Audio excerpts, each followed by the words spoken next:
আমি প্রথমবারের মতন বাংলাদেশ জাতীয়তাবাদী দল বিএনপি থেকে জাতীয় সংসদ সদস্য নির্বাচিত হয়েছি।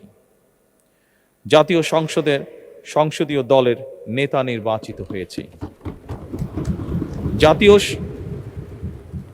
জাতীয় সংসদে দলের প্রতিনিধিত্ব করলেও প্রধানমন্ত্রী হিসাবে আমি এই জাতীয় সংসদে দেশের প্রতিনিধিত্ব করছি।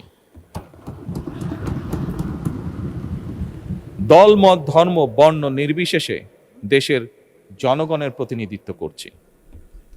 আমার রাজনীতি দেশ এবং জনগণের স্বার্থ রক্ষা করার রাজনীতি। বিএনপির রাজনীতি জনগণের জীবন মান উন্নয়ন এবং স্বনির্ভর বাংলাদেশ গড়ার রাজনীতি। প্রতিটি পরিবারকে স্বনির্ভর করাই আমাদের রাজনীতির লক্ষ্য। প্রতিটি পরিবারকে স্বনির্ভর করার মাধ্যমেই বিএনপি একটি স্বনির্ভর, সমৃদ্ধ, নিরাপদ, গণতান্ত্রিক বাংলাদেশ প্রতিষ্ঠা করতে চায়।